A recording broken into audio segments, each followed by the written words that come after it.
తాకట్లో ఉన్న మీ బంగారాన్ని విడిపించి ఆ రోజు ఆన్లైన్ రేటుకి కొంటాం. Sharma gold company.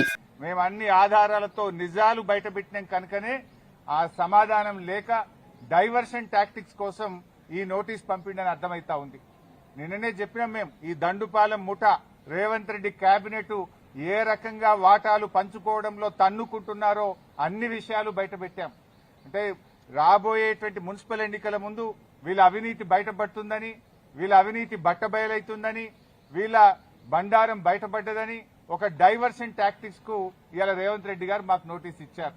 సరే, ఈ నోటీసులు మాకు కొత్త కాదు.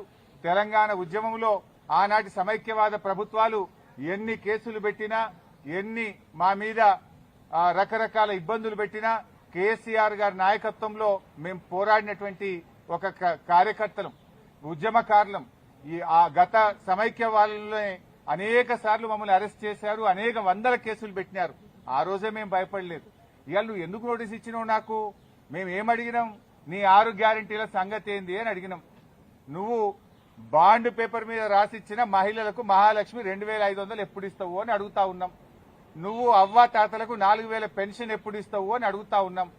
నీ యొక్క అక్రమాలు, నీ బొగ్గు కుంభకోణము, నీ పవర్ కుంభకోణము, నీ హిల్ టీపీ ఇండస్ట్రీస్ కుంభకోణము, నీ భూ కుంభకోణాలు అసెంబ్లీ వేదికగా, ప్రజా వేదికగా ఎప్పటికప్పుడు నిన్ను ప్రశ్నిస్తా ఉన్నాం.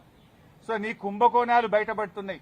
నీ వాటాల పంచాయతీలు స్వయంగా మంత్రులే ఒకరి మీద ఒకరు బయట పెట్టుకుంటుంటే నీ పరువు పోతుందని, నీ వాటాల విషయం ప్రజలకు అర్థమవుతుందని డైవర్షన్ కోసం ఈ నోటీసులు ఇస్తున్నావు. మాకు తెలియదా?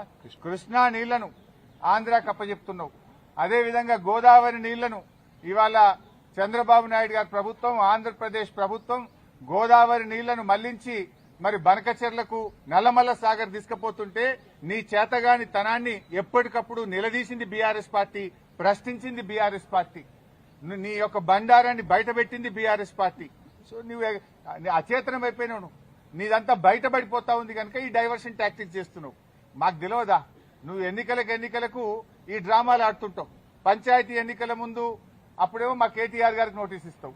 ఇప్పుడు మున్సిపల్ ఎన్నికలకు రేపో మాపో నోటిఫికేషన్ వస్తుంది కనుక మాకు నోటీస్ ఇస్తా ఉన్నావు. నీ సంగతి తెలియదు ఏముంది? మొన్న పంచాయతీ ఎన్నికల ముందేమో రైతు బంద్ వేసినావు. ఇప్పుడు యాసంగి పంటకు ఎందుకు రైతు బంద్ వేస్తలేవు? పంచాయతీ ఎన్నికలు లేవు. కేసీఆర్ గారు ఎప్పుడైనా డిసెంబర్ నుంచే రైతు బంద్ స్టార్ట్ చేసిండు. జనవరి అయిపోయినా రైతు బంద్ పట్టలేదు. పంచాయతీ ఎన్నికల ముందేమో బతుకమ్మ చీరలు ఇచ్చినావు, మహిళలకు వడ్డీ లేని రుణం ఇచ్చినావు, రైతు బంద్ ఇచ్చినావు. ఇప్పుడు మున్సిపల్ ఎన్నికలు వచ్చినాయి, ఊర్లో నిడిచిపెట్టిండు, రైతు బంద్ ఎగ్గొట్టిండు. ఇప్పుడు ఇయాలటి నుంచి పట్టణాల్లో బతుకమ్మ చీరలు వస్తారట, ఇయాలటి నుంచి పట్టణాల్లో మహిళలకు వడ్డీ లేని రుణం ఇస్తారట. ఇగో ఇవాళ మాకు ఈ నోటీస్ ఇచ్చి మమ్మల్ని ఎంగేజ్ చేసే ప్రయత్నం. అంటే పొలిటికల్ గా బీఆర్ఎస్ పార్టీ థ్రెట్ గా ఆయన ఫీల్ అవుతా ఉన్నాడు. పంచాయతీ ఎన్నికల్లో రేవంత్ రెడ్డి అంచనాలు తప్పినాయి. 40% సర్పంచులు గెలిచి బీఆర్ఎస్ పార్టీ అద్భుతమైన విజయాన్ని సాధించింది. దాంతో ఆయనకు దిమ్మ తిరిగిపోయింది. ఈ మున్సిపల్ ఎన్నికల్లో కూడా మళ్లీ బీఆర్ఎస్ పార్టీ బలమైనటువంటి ప్రత్యర్థిగా ఉంది కనుక ఈ డ్రామాలన్నీ షురూ చేసిండు. చీరలు వంచి ఎన్నికలు వచ్చినాయి కనుక చీరలు వంచుతా, వడ్డీ లేని రుణం పంచుతా అని డ్రామాలు స్టార్ట్ చేసిండు. మాకు ఈ నోటీస్ ఇచ్చి ఫోన్ ట్యాపింగ్ కేసులో ఏదో ఉంది అనేటువంటి ఒక క్రైమ్ సినిమా సీరియల్ లెక్క నడుపుతా ఉన్నాడు. 2 ఏళ్ల నుంచి డ్రామాలు ఆడుతున్నావు. ఆల్రెడీ నువ్వు గతంలో నా మీద ఫోన్ ట్యాపింగ్ కేసు పెడితే హైకోర్టు కొట్టేసింది, సుప్రీంకోర్టు కూడా కొట్టేసింది. నీ చెంప చెల్లుమనే విధంగా తీర్పు ఇచ్చింది. నువ్వు పెద్ద పెద్ద అడ్వకేట్లను, రాష్ట్ర ప్రభుత్వ డబ్బులను, కోట్లాది రూపాయల డబ్బులు ఖర్చు పెట్టి పెద్ద పెద్ద న్యాయవాదులను పెట్టినావు నా మీద. ఎంత పెద్ద న్యాయవాదులను పెట్టినా న్యాయం నా వైపు ఉంది గనక, మేం తప్పు చేయలేదు గనక, ధర్మం మా వైపు ఉంది గనక హైకోర్టులో మేము గెలిచాం.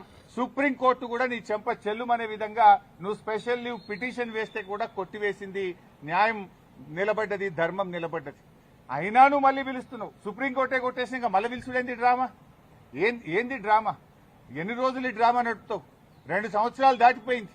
అంటే ఒక కంటిన్యూస్ గా ప్రజల్ని ఎంగేజ్ చేయాలని, మీడియాను డైవర్షన్ చేయాలని, ప్రజల అటెన్షన్ డైవర్షన్ చేయాలని నువ్వు ఎంత డైవర్షన్ చేసినా నేను ఎడవం. నీ బొగ్గు కుంభకోణం గురించి నిలదీస్తూనే ఉంటాం. నువ్వు ఆంధ్రాకు అమ్ముడుపోయిన విధానాన్ని నిలదీస్తూనే ఉంటాం. ఎల్టీపీ పాలసీ ఇండస్ట్రీ కుంభకోణం గురించి నిలదీస్తూనే ఉంటాం.